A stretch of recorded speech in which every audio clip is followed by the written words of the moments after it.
Hello friends, आप सभी का स्वागत है आपके अपने ही यूट्यूब चैनल LGR स्टडी में। दोस्तों, जैसा कि आप सभी जान रहे हैं कि इस वीडियो सीरीज़ में हम लोग क्लास 10th यानी कि मैट्रिक बोर्ड एग्जाम के बेहतर तैयारी के लिए हिंदी के महत्वपूर्ण ऑब्जेक्टिव क्वेश्चन का चैप्टर वाइज तैयारी करते हैं। आपको बता दें कि आज यह इस वीडियो सीरीज़ का 23 नंबर वीडियो है हिंदी के महत्वपूर्ण ऑब्जेक्टिव क्वेश्चन के लिए। इससे पहले हम इस तरह का 22 वीडियो ऑलरेडी अपलोड कर चुके हैं। तो अगर आप अभी तक इस सभी 22 वीडियो को नहीं देखे हैं तो आप इस चैनल के प्ले लिस्ट में जाकर के ज़रूर देख लीजिएगा, जो कि आपके एग्ज़ाम के लिए काफ़ी महत्वपूर्ण है। तो चलिए दोस्तों, आज का वीडियो शुरू करते हैं। आज के इस वीडियो में हम हिंदी का जो पद खंड है, इसका जो 11 नंबर चैप्टर है, जिसका नाम है लौट कर आऊँगा फिर, काफ़ी महत्वपूर्ण चैप्टर है और इस चैप्टर से संबंधित सभी महत्वपूर्ण ऑब्जेक्टिव क्वेश्चन का डिस्कशन जो है आज के इस वीडियो में हम आप लोग के सामने करने वाले हैं। तो ध्यान से समझने की कोशिश कीजिएगा। चलिए आज का वीडियो शुरू करते हैं। आज का जो आपका फर्स्ट महत्वपूर्ण क्वेश्चन है, पूछा जा रहा है कि जीवनानंद दास किस भाषा के कवि हैं। तो यहाँ पर जो आपका फर्स्ट का जो सी ऑप्शन है बिल्कुल ही सही होगा। आज देखेंगे बंगला भाषा के, क्योंकि वो बंगाल के ही रहने वाले थे। कौन? जीवनानंद दास। ठीक है। नेक्स्ट देखेंगे यहाँ पर आपके 2 नंबर महत्वपूर्ण क्वेश्चन को पूछा जा रहा है कि इनमें से कौन सी कृति जीवनानंद दास की नहीं है। तो दो का यहाँ पर आपका डी ऑप्शन सही होगा। देखेंगे भूमिजा। भूमिजा जो है ये जीवनानंद दास जी का कृति नहीं है, उनकी रचना नहीं है। नेक्स्ट देखेंगे यहाँ पर हम लोग जो है आपके 3 नंबर महत्वपूर्ण क्वेश्चन के द्वारा पूछा जा रहा है कि पाठ्य पुस्तक में संकलित जीवनानंद दास की कविता का हिंदी में अनुवाद किसने किया है। ये जो कविता है लौट कर आऊँगा फिर, ये बंगाली में लिखा गया था, तो इसको हिंदी में किसने लिखा, हिंदी में अनुवाद, बंगाली से हिंदी में अनुवाद किसने किया, किसके द्वारा किया गया। तो 3 का ए ऑप्शन आपका सही होगा। याद रखिएगा, प्रयाग शुक्ल ने। किसने? प्रयाग शुक्ल ने ऐसा किया था। चलिए आगे बढ़ जाएंगे और देखेंगे नेक्स्ट आपके 4 नंबर महत्वपूर्ण क्वेश्चन पूछा जा रहा है कि 7T तारार। ठीक है, आपको बताना है कि 7T तारार तिमिर किसकी कृति हैं। तो 4 का यहाँ पर आपका जो है सही जो आंसर होगा वो बी होगा। याद रखिएगा, जीवनानंद दास की। ये आपको अटपटा सा नाम लग रहा होगा क्योंकि ये बंगाली भाषा का शब्द है। ठीक है, चलिए आगे बढ़ते हैं और 5 नंबर क्वेश्चन देखिए। पूछा जा रहा है कि लौट कर आऊँगा फिर शीर्षक कविता में उल्लू कहाँ बोलता है। इस कविता के अंदर जो है उल्लू को दिखाया गया है और यह बताया गया कि उल्लू बोलता है, तो उल्लू कहाँ बोलता है। तो 5 का यहाँ पर आपका बी ऑप्शन सही होगा। देखेंगे कपास के पेड़ पर। कहाँ पर? कपास के पेड़ पर उल्लू बोलता है, इस कविता के अंदर यह बताया गया है। चलिए आगे बढ़ते हैं और देखेंगे यहाँ पर आपके 6 नंबर महत्वपूर्ण क्वेश्चन को पूछा जा रहा है कि लौट कर आऊँगा फिर कविता में कवि का कौन सा भाव प्रकट होता है। तो यहाँ पर 6 का ए ऑप्शन आपका सही होगा। देखेंगे मातृभूमि प्रेम। मातृभूमि प्रेम को ही दिखाया गया है। किसी भी व्यक्ति को अपने मातृभूमि से, अपने जन्मभूमि से कितना लगाव होता है और होना भी चाहिए, इसी बातों को इसमें दिखाया गया है। नेक्स्ट देखेंगे हम लोग 7 नंबर क्वेश्चन। 7 नंबर क्वेश्चन है, पूछा जा रहा है कि वनलता सेन किस कवि की श्रेष्ठ रचना है। तो 7 का यहाँ पर आपका बी ऑप्शन सही होगा। याद रखेंगे जीवनानंद दास का। आगे बढ़िए और देखिए 8 नंबर क्वेश्चन पूछा जा रहा है कि लौट कर आऊँगा फिर का प्रमुख जो वर्ण्य, आपका जो वर्ण विषय क्या है, मतलब इसमें किस चीज़ का वर्णन किया गया है। वर्ण विषय का मतलब वर्णन विषय क्या है, इसमें किस विषय का वर्णन, किस चीज़ का वर्णन किया गया है। तो 8 का ए ऑप्शन यानी कि बंगाल की प्रकृति का वर्णन किया गया है, बंगाल के खेतों का, बंगाल के नदियों का, इस सभी चीज़ों का इसमें वर्णन किया गया है। नेक्स्ट देखेंगे यहाँ पर हम लोग 9 नंबर क्वेश्चन पूछा जाए कि जीवनानंद दास को जाना जाता है।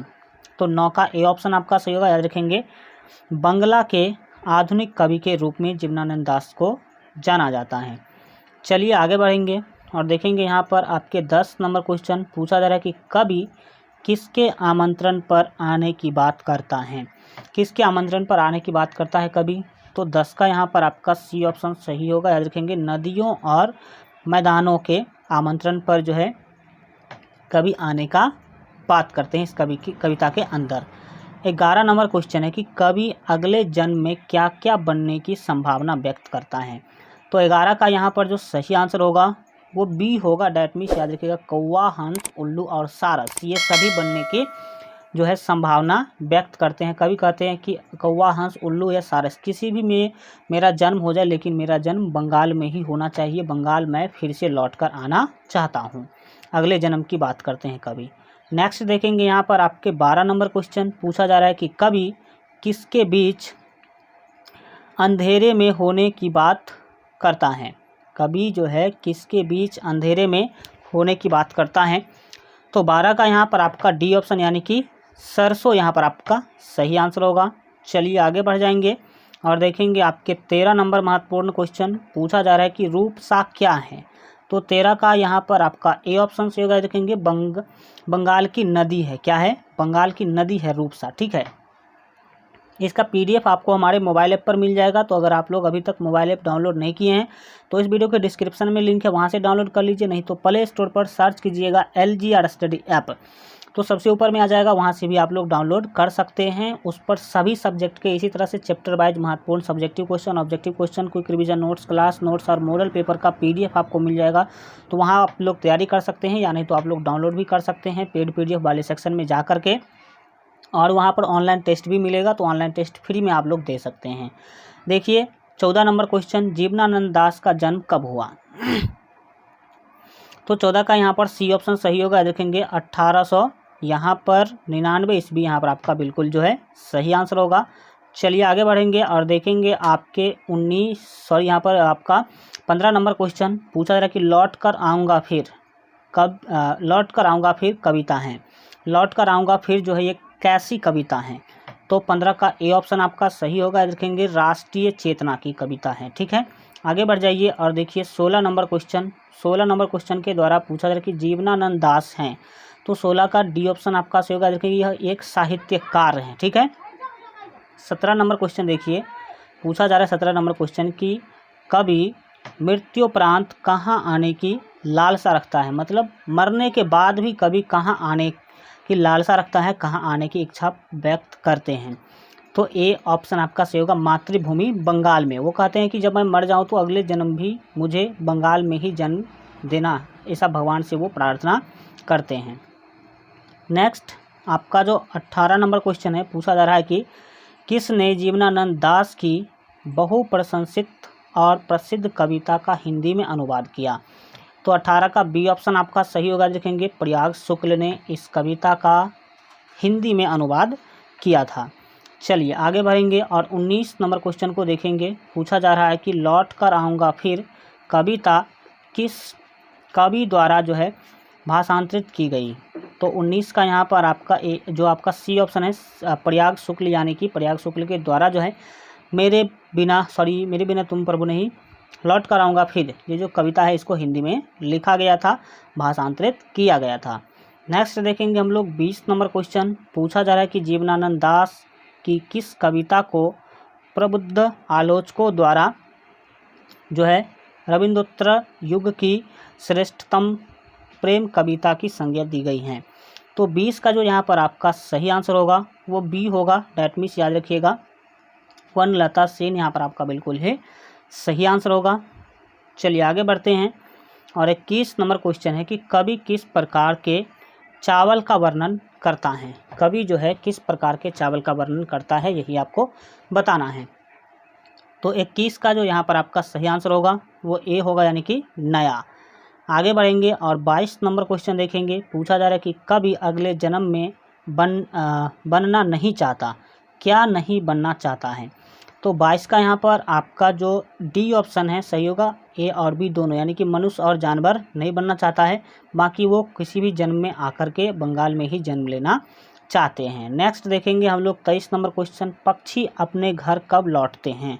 तो 23 का ए ऑप्शन आपका सही होगा, याद रखेंगे शाम को। ठीक है, 24 नंबर क्वेश्चन काफ़ी महत्वपूर्ण है। पूछा जा रहा है कि गंध जहाँ होगी ही भरी घास की किस कवि की पंक्ति है।